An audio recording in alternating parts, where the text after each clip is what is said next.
De lo que estoy hablando es de las ocasiones en que nos imaginamos nuestro propio funeral. Sé que tú tienes esa fantasía. Hola, mi nombre es David Chávez, Cuchiflí, y esto es Cuchitales.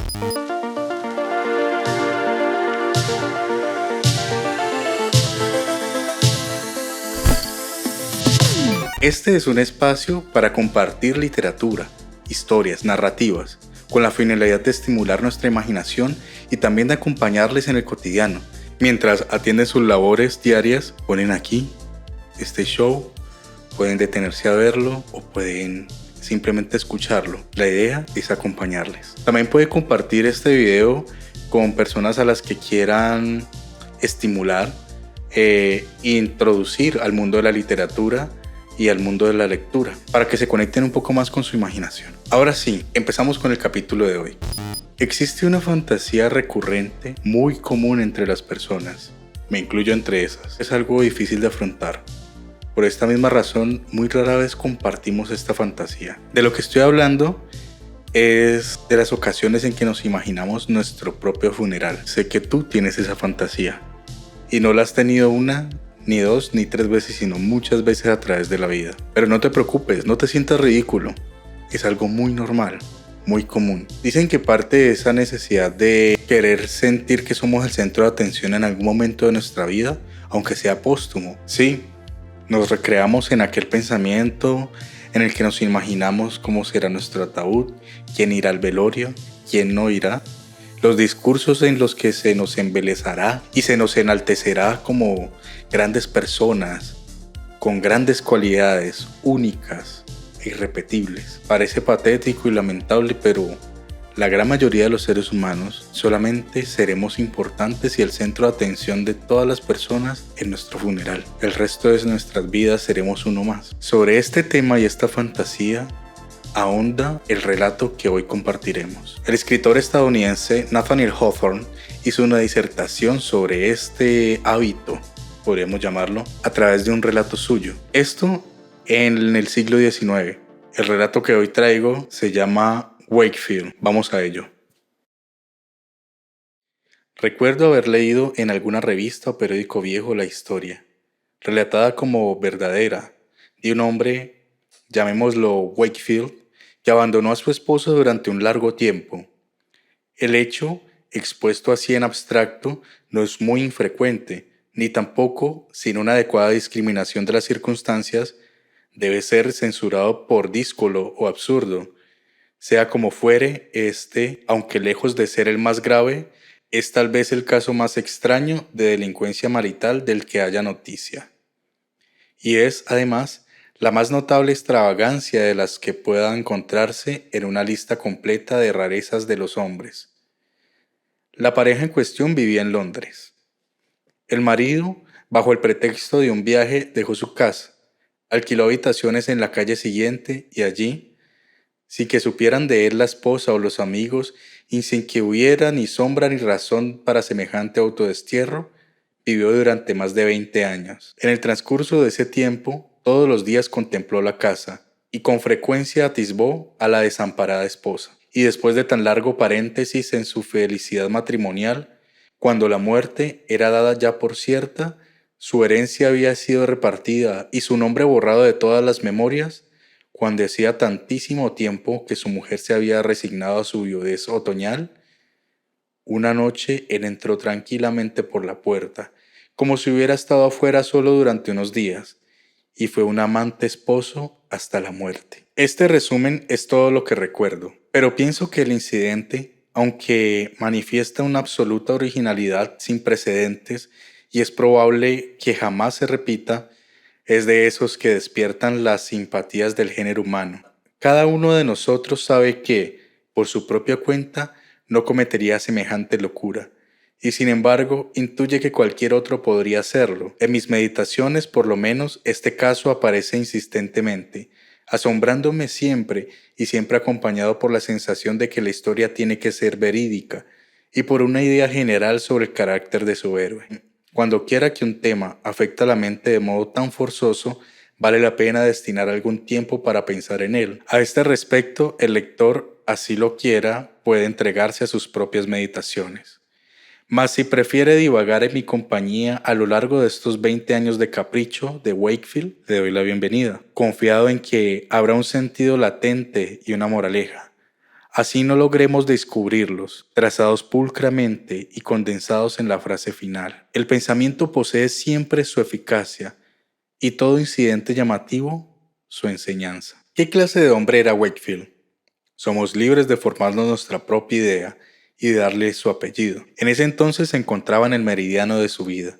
Sus sentimientos conyugales, nunca violentos, se había ido serenando hasta tomar la forma de un cariño tranquilo y consuetudinario. De todos los maridos es posible que fuera el más constante, pues una especie de pereza mantenía en reposo a su corazón donde quiera que lo hubiera sentado. Era intelectual, pero no en forma activa. Su mente se perdía en largas y ociosas especulaciones que carecían de propósito o del vigor necesario para alcanzarlo. Sus pensamientos rara vez poseían suficientes ímpetus como para plasmarse en palabras. La imaginación en el sentido correcto del vocablo no figuraba entre las dotes de Wakefield. Dueño de un corazón frío, pero no depravado o errabundo, y de una mente jamás afectada por la calentura de ideas turbulentas ni aturdidas por la originalidad. ¿Quién se hubiera imaginado que nuestro amigo habría de ganarse un lugar propiamente entre los autores de proezas excéntricas? Si se hubiera preguntado a sus conocidos cuál era el hombre que con seguridad no haría hoy nada digno de recordarse mañana, habría pensado en Wakefield. Únicamente su esposa del alma podría haber titubeado. Ella, sin haber analizado su carácter, era medio consciente de la existencia de un pasivo egoísmo, anquilosado en su mente inactiva, de una suerte de vanidad, su más incómodo atributo, de cierta tendencia a la astucia, la cual rara vez había producido efectos más positivos que el mantenimiento de secretos triviales, que ni valía la pena confesar, y, finalmente, de lo que ella llamaba algo raro en el buen hombre. Esta última cualidad es indefinible y puede que no exista. Ahora imaginemos a Wakefield despidiéndose de su mujer. Cae el crepúsculo en un día de octubre. Compone en su equipaje un sombrero deslustrado, un sombrero cubierto con hule, botas altas, un paraguas en una mano y un maletín en la otra. Le ha comunicado a la señora Wakefield que debe partir en el coche nocturno para el campo. De buena gana, ella le preguntaría por la duración y objetivo del viaje, por la fecha probable del regreso, pero, dándole gusto a su inofensivo amor por el misterio, se limita a interrogarlo con la mirada. Él le dice que de ningún modo lo espere en el coche de vuelta y que no se alarme si tarda 3 o 4 días, pero que en todo caso cuente con él para la cena del viernes por la noche. El propio Wakefield, tengámoslo presente, no sospecha lo que se viene. Le ofrece ambas manos. Ella tiende las suyas y recibe el beso de partida a la manera rutinaria de un matrimonio de 10 años. Y parte el señor Wakefield, en plena edad madura, casi resuelto a confundir a su mujer mediante una semana completa de ausencia. Cierra la puerta, pero ella advierte que la entreabre de nuevo y percibe la cara del marido sonriendo a través de la abertura antes de esfumarse en un instante. De momento no le presta atención a este detalle, pero tiempo después, cuando lleva más años de viuda que de esposa, aquella sonrisa vuelve una y otra vez y flota en todos sus recuerdos del semblante de Wakefield. En sus copiosas cavilaciones incorpora la sonrisa original en una multitud de fantasías que la hacen extraña y horrible. Por ejemplo, si se lo imagina en un ataúd, aquel gesto de despedida parece helado en sus facciones, o si lo sueña en el cielo, su alma bendita ostenta una sonrisa serena y astuta. Empero, gracias a ella, cuando todo el mundo se ha resignado a darlo ya por muerto, ella a veces duda que de veras sea viuda. Pero quien nos incumbe es su marido. Tenemos que correr tras él por las calles, antes de que pierda la individualidad y se confunda la gran masa de la vida londinense. En vano lo buscaríamos allí. Por tanto, sigámoslo pisando sus talones hasta que, después de dar algunas vueltas y rodeos superfluos, lo tengamos cómodamente instalado al pie de la chimenea en un pequeño alojamiento alquilado de antemano. Nuestro hombre se encuentra en la calle vecina y al final de su viaje. Difícilmente puede agradecerle a la buena suerte el haber llegado allí sin ser visto. Recuerda que en algún momento la muchedumbre lo detuvo precisamente bajo la luz de un farol encendido, que una vez sintió pasos que parecían seguir los suyos, claramente distinguibles entre el multitudinario pisoteo que lo rodeaba, y que luego escuchó una voz que gritaba a lo lejos y le pareció que pronunciaba su nombre. Sin duda alguna, una docena de fisgones lo habían estado espiando y habían corrido a contárselo todo a su mujer. Pobre Wakefield, que poco sabes de tu propia insignificancia en este mundo inmenso. Ningún ojo mortal, fuera del mío, te ha seguido las huellas. Acuéstate tranquilo, hombre necio, y en la mañana, si eres sabio, vuelve a tu casa y dile la verdad a la buena señora de Wakefield.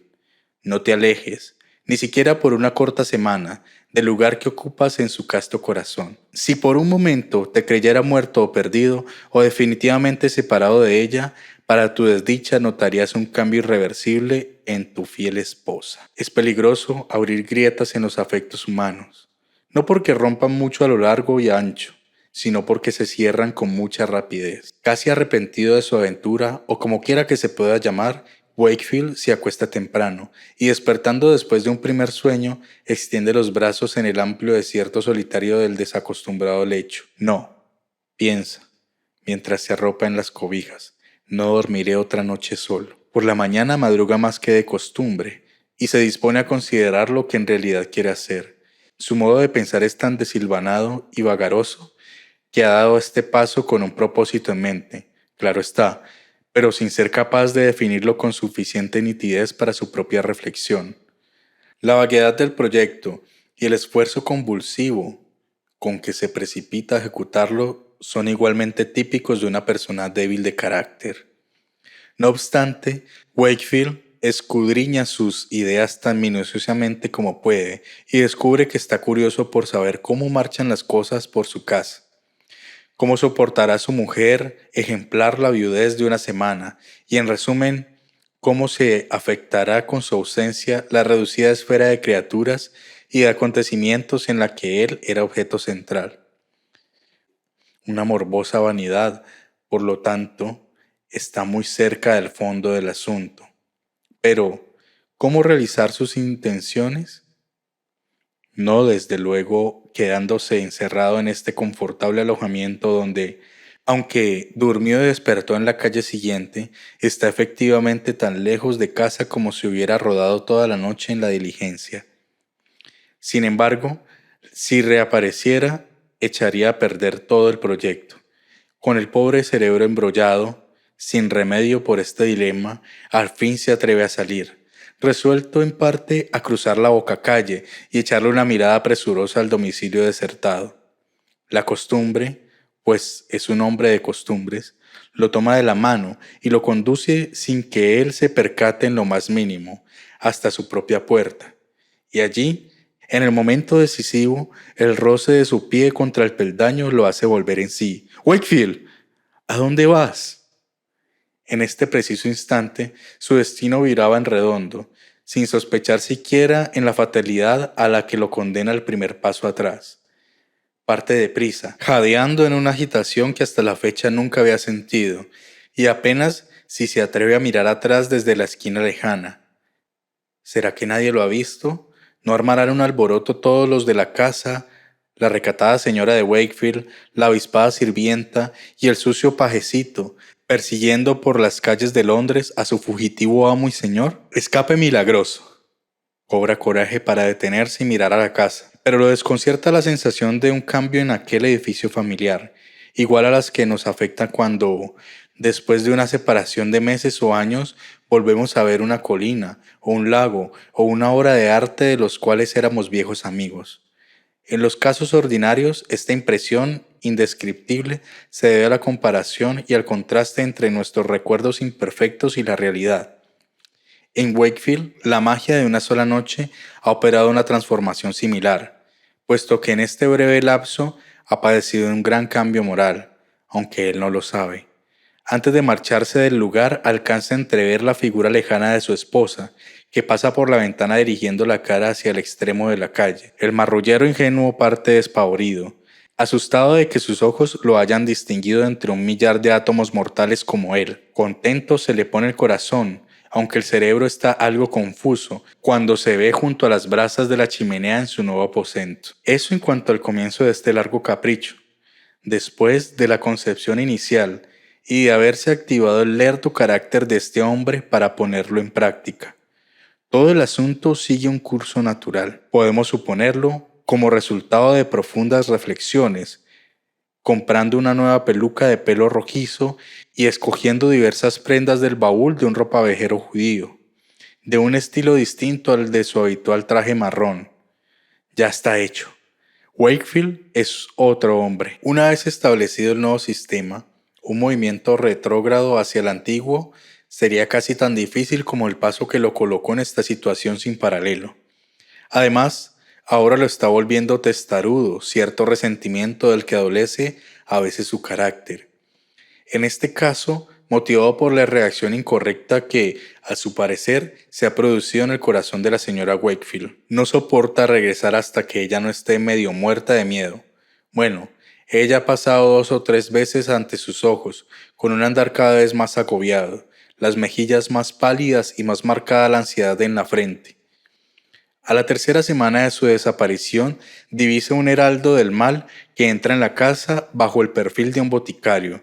Al día siguiente, la aldaba aparece envuelta en trapos que amortiguan el ruido. Al caer la noche, llega el carruaje de un médico y deposita su empelucado y solemne cargamento en la puerta de la casa Wakefield, de la cual emerge después de una visita de un cuarto de hora. ¿Anuncio acaso de un funeral?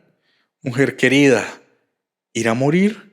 A estas alturas Wakefield se ha excitado hasta provocarse algo así como una efervescencia de los sentimientos, pero se mantiene lejano del lecho de su esposa, justificándose ante su conciencia con el argumento de que no debe ser molestada en semejante coyuntura. Si algo más lo detiene, él no lo sabe. En el transcurso de unas cuantas semanas, ella se va recuperando. Ha pasado la crisis. Su corazón se siente triste, acaso, pero está tranquilo. Y así el hombre, regrese tarde o temprano, ya no arderá por él jamás. Estas ideas fulguran cual relámpagos en las nieblas de la mente de Wakefield y le hacen entrever que una brecha casi infranqueable se abre entre su apartamento de alquiler y su antiguo hogar. Pero si solo está en la calle de al lado, se dice a veces. Insensato, está en otro mundo. Hasta ahora, él ha aplazado el regreso de un día en particular a otro. En adelante, deja abierta la fecha precisa. Mañana no, probablemente la semana que viene. Muy pronto. Pobre hombre. Los muertos tienen casi tantas posibilidades de volver a visitar sus moradas terrestres como el autodesterrado Wakefield. Ojalá yo tuviera que escribir un libro en lugar de un artículo de una docena de páginas. Entonces podría ilustrar cómo una influencia que escapa a nuestro control pone su poderosa mano en cada uno de nuestros actos y cómo urde con sus consecuencias un férreo tejido de necesidad. Wakefield está hechizado. Tenemos que dejarlo que ronde su casa durante unos 10 años sin cruzar el umbral ni una vez, y que le sea fiel a su mujer, con todo el afecto de que es capaz su corazón, mientras él se va apagando poco a poco en el de ella. Hace mucho, debemos subrayarlo, que perdió la noción de singularidad de su conducta. Ahora contemplemos una escena. Entre el gentío de una calle de Londres distinguimos a un hombre entrado en años, con pocos rasgos característicos que atraigan la atención de un transeúnte descuidado, pero cuya figura ostenta, para quienes posean la destreza de leerla, la escritura de un destino poco común. Su frente estrecha y abatida está cubierta de profundas arrugas. Sus pequeños ojos apagados a veces vagan con recelo en derredor, pero más a menudo parece mirar adentro. Agacha la cabeza y se mueve con un indescriptible sesgo en el andar, como si no quisiera mostrarse de frente entero al mundo. Obsérvelo el tiempo suficiente para comprobar lo que hemos descrito y estará de acuerdo con que las circunstancias, que con frecuencia producen hombres notables, a partir de la obra ordinaria de la naturaleza, han producido aquí uno de estos.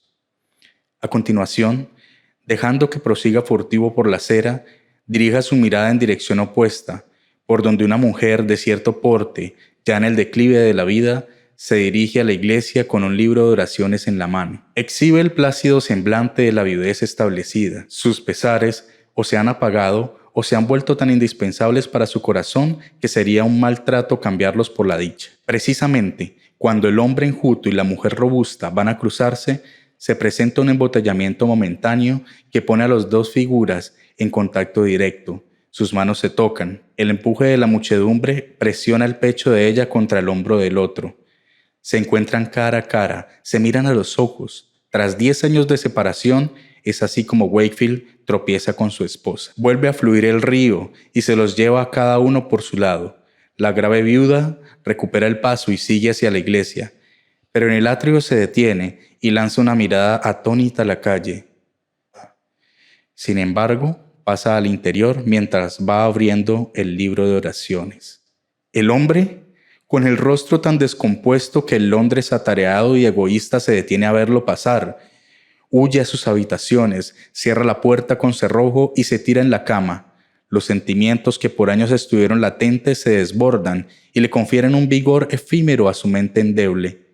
La miserable anomalía de su vida se le revela de golpe y grita exaltado: «Wakefield, Wakefield, estás loco». Quizá lo estaba. De tal modo debía de haberse amoldado a la singularidad de su situación que, examinándolo con frecuencia a sus semejantes y a las tareas de la vida, no se podría afirmar que estuviera en su sano juicio. Se las había ingeniado, o más bien, las cosas habían venido a parar en esto, para separarse del mundo, hacerse humo, renunciar a su sitio y privilegios entre los vivos, sin que fuera admitido entre los muertos. La vida de un ermitaño no tiene paralelo con la suya. Seguía inmerso en el tráfago de la ciudad como en los viejos tiempos, pero las multitudes pasaban de largo sin advertirlo. Se encontraba, digámoslo en sentido figurado, a todas horas junto a su mujer y al pie del fuego, y sin embargo nunca podía sentir la tibieza del uno ni el amor de la otra. El insólito destino de Wakefield fue el de conservar la cuota original de afectos humanos y verse todavía involucrado en los intereses de los hombres, mientras que había perdido su respectiva influencia sobre unos y otros. Sería un ejercicio muy curioso determinar los efectos de tales circunstancias sobre su corazón y su intelecto, tanto por separado como al unísono. No obstante, cambiado como estaba, rara vez era consciente de ello y más bien se consideraba el mismo de siempre. En verdad, a veces lo asaltaba vislumbres de la realidad, pero solo por momentos, y aún así insistía en decir «pronto regresaré», sin darse cuenta de que había pasado 20 años diciéndose lo mismo. Imagino también que, mirando hacia el pasado, estos 20 años le parecerían apenas más largos que la semana por la que en un principio había proyectado su ausencia. Wakefield consideraba la aventura como poco más que un interludio en el tema principal de su existencia. Cuando, pasado otro ratito, juzgara que ya era hora de volver a entrar en su salón, su mujer aplaudiría de dicha al ver el veterano señor Wakefield. ¡Qué triste equivocación! Si el tiempo esperara hasta el final de nuestras locuras favoritas, todos seríamos jóvenes hasta el día del juicio. Cierta vez, pasados 20 años desde su desaparición, Wakefield se encuentra dando el paseo habitual hasta la residencia que sigue llamando suya. Es una borrascosa noche de otoño, caen chubascos que golpetean en el pavimento y que escampan antes de que uno tenga tiempo de abrir el paraguas. Deteniéndose cerca a la casa, Wakefield distingue a través de una de las ventanas de la sala del segundo piso el resplandor rojizo y oscilante y los destellos caprichosos de un confortable fuego. En el techo aparece la sombra grotesca de una buena señora de Wakefield. La gorra, la nariz, la barbilla y la gruesa cintura dibujan una caricatura admirable que, además, baila al ritmo ascendente y decreciente de las llamas, de un modo casi en exceso alegre para la sombra de una viuda entrada en años. En ese instante cae otro chaparrón que, dirigido por el viento inculto, pega de lleno contra el pecho y la cara de Wakefield. El frío otoñal le cala hasta la médula. Va a quedarse parado en ese sitio mojado y tiritando cuando su propio hogar arde un buen fuego que puede calentarlo, cuando su propia esposa correría a buscarle la chaqueta gris y los calzones que con seguridad conserva con esmero en el armario de la alcoba. No, Wakefield no es tan tonto. Sube las escaleras con trabajo. Los 20 años pasados desde que los bajó le han entumecido las piernas, pero él no se da cuenta. Detente, Wakefield. ¿Vas a ir al único hogar que te queda? Pisa tu tumba entonces. La puerta se abre. Mientras entra, alcanzamos a echarle una mirada de despedida a su semblante y reconocemos la sonrisa de astucia que fuera precursora de la pequeña broma que desde entonces ha estado jugando a costa de su esposa. Cuán despiadadamente se ha burlado de la pobre mujer. En fin, deseémosle a Wakefield buenas noches. El suceso feliz, suponiendo que lo fuera, solo puede haber ocurrido en un momento impremeditado. No seguiremos a nuestro amigo a través del umbral. Nos ha dejado ya bastante sustento para la reflexión, una porción del cual puede prestar su sabiduría para una moraleja o tomar la forma de una imagen. En la aparente confusión de nuestro mundo misterioso, los individuos se ajustan con tanta perfección a un sistema y los sistemas unos a otros y a un todo, de tal modo que con solo dar un paso a un lado, cualquier hombre se expone al pavoroso riesgo de perder para siempre su lugar. Como Wakefield, se puede convertir, por así decirlo, en el paria del universo. Fin.